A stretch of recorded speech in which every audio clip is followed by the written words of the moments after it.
रामचंद्र भगवान की जय।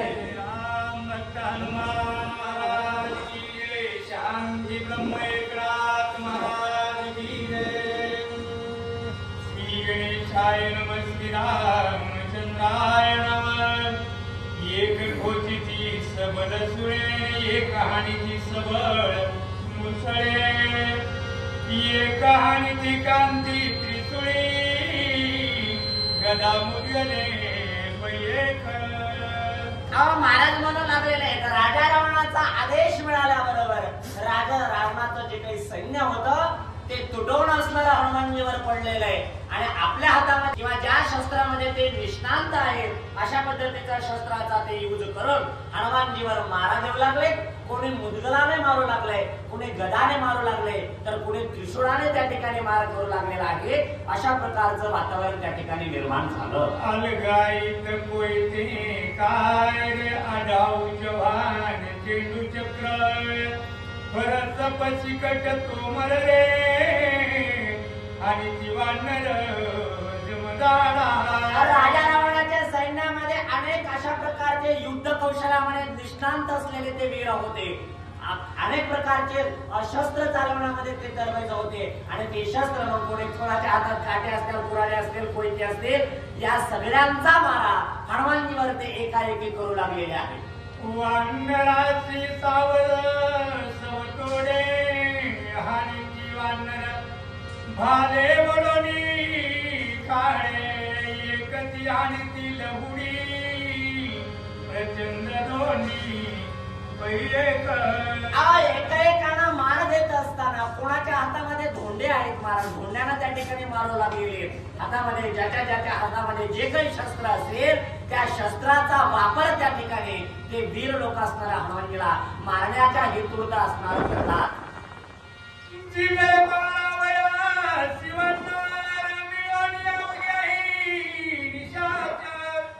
वर्षती चंद्राचे संभाळ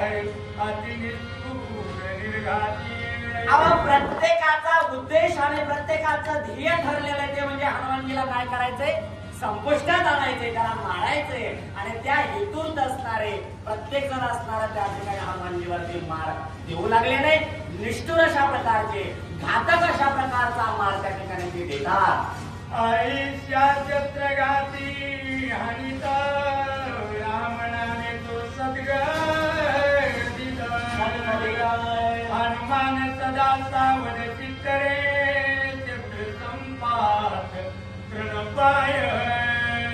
महाराज म्हणतात राजा रावणाचं सर्व सैन्य हनुमानजीवरती एकाएकी तुटून पडलेले, सगळेजण शस्त्रास्त्राचा मारा करू लागलेले, पण हनुमानजीच्या अंतःकरणामध्ये कुठल्याही प्रकारची भीती नाही, कुठल्याही प्रकारची घबराट नाही. सद्गत असा म्हणजे अशा अवस्थेमध्ये आहेत की त्यांना कुठल्याही प्रकारचा त्रास नाही आणि भीतही देखील नाही. त्याचा कुठलाही विपरीत अशा प्रकारचा परिणाम हनुमानजीच्या स्थितीवरती त्या ठिकाणी झालेला नाही. वीरवाटी वाहने छत्र मोडली समस्त, एकाचे उखळले हात वीरदात विचकिले. कशाचा परिणाम आहे हा, तर हनुमानजी सदैव करत असलेल्या भगवान प्रभू रामचंद्राच्या नामाचा परिणाम आहे.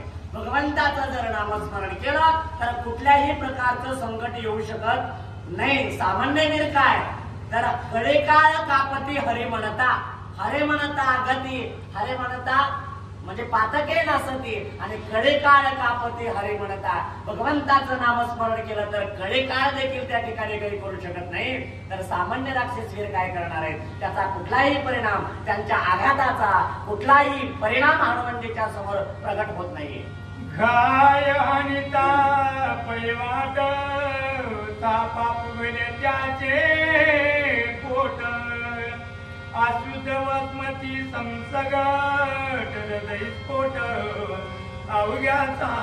हनुमानजीला मारण्यासाठी मार देतात पण त्याचा परिणाम हनुमानजीवर होत नाही. पण मारून मारून ह्यांनाच त्या ठिकाणी काय व्हावं लागलेले, तर ह्यांनाच त्रास होऊ लागलेला आहे. कोणाचं पोट फुटू लागलंय, कोणाच्या तोंडातून असणारं रक्त बाहेर येऊ लागलेले, कारण हेच असणारं त्या ठिकाणी घायाळ झाले. पण हनुमानजीला त्यांच्या मारानं काही देखील झालं नाही.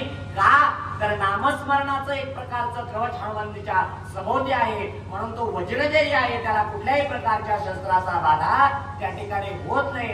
कारण हनुमानजीच्या जन्मकथामध्ये आपण ऐकलं, ब्रह्मदेव असतील किंवा सगळ्या देवता असतील, सगळ्यांनी त्या ठिकाणी हनुमानजीला आशीर्वाद दिले की कुठल्याही प्रकारचं शस्त्र तुम्हाला बाधणार नाही. आणि त्याचा परिणाम म्हणून राक्षसाने खूप प्रयास केला, पण काही त्याची फलश्रुती त्यांना प्राप्त झालेली नाहीये. समजता वीर पाडिले मूर्तीचा हनुमंताची नागता घात लंकानातही महाराज म्हणतात हनुमानजीची ही अवस्था पाहिजे. हनुमानजीने एका आघातामध्ये असंख्य राक्षस लोकांना त्या ठिकाणी भूमिगत केलेला आहे, मूर्छांगत केलेला आहे. आणि हनुमानजीचा हा पराक्रम, हनुमानजीची ही शक्ती ताकद पाहिल्यानंतर राजा रावण देखील त्या ठिकाणी घाबरतो. हनुमंताच्या भ्यंतरी श्रीरामनाने सभायंतरी नृपती चिडभरी वीर महामारी महाराज म्हणतात कशाचा परिणाम आहे, तर साधूच्या अंतःकरणामध्ये सदैव वास्तव्य कोणाचं असतं, तर भगवान परमात्म्याचं असतं. रामाचं वास्तव्य असतं हनुमानजीच्या अंतःकरणामध्ये असल्यामुळे, हृदयस्थ असल्यामुळे अनेक राक्षस लोकांनी त्या ठिकाणी बाणाचे वार केले, तलवारीचे वार केले, पण त्याचा काहीही परिणाम हनुमानजीवरती होत नाही असं महाराज सांगतात. हनुमंताचा घात सारथी विरही समस्त पडले जे कोणी मूर्तीचा कोपे कृतांत रावण. राजा रावणाचे सर्व सैन्याने प्रयास करून पाहिजे, पण हनुमानजी असणारे हस्तगत होत नाहीत. उलट हनुमानजीनं सर्व लोकांचा निपात त्या ठिकाणी केलेला आहे, सगळ्या राक्षस लोकांचा निपात केला.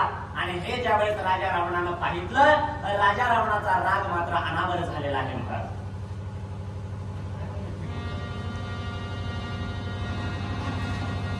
सोनिया लंकानाथ चंद्रसेन खड्ग घेतले खाली हात कोपे हरिता हनुमंत कपी हासत राजा रावणाला अत्यंत राग झालेला आहे, क्रोधान्वित अवस्था राजा रावणाची झाली. कारण एवढं सैन्य होतं, सगळ्या सैन्याला एकटा एक हनुमानजीनं मारलेलं आहे. त्याचा राग राजा रावणाला आला, एक खडग हातामध्ये घेतलं आणि हनुमानजीवरती घात तो करू लागलेला आहे. हनुमानजीवर तो मार देऊ लागला, पण हनुमानजीला त्याचा काही परिणाम होत नाही. हनुमानजी हसू लागलेले, तो मार देतो हा हसतात. प्रचंड ब्रह्मांड सरले रावणाचे बळबंड कालची तोंड केले. महाराज म्हणतात राजा रावणाने निर्वाणीचा आघात केला. जेवढं काही आपलं बळ आहे, अवसर आहे, त्याचा सदुपयोग करत त्याला एवढा जोरात आघात केला की त्या आघाताचा परिणाम असा झाला, त्रिभुवनात त्याचा नाद उमटला गेला. सगळं त्रिभुवन ब्रह्मांड त्या ठिकाणी डळमळू लागलं, पण हनुमानजीला मात्र एक किंचितही त्याचा परिणाम झाला नाही. अशा पद्धतीचं त्या ठिकाणी हनुमानजीनं कर्तृत्व केलेलं आहे.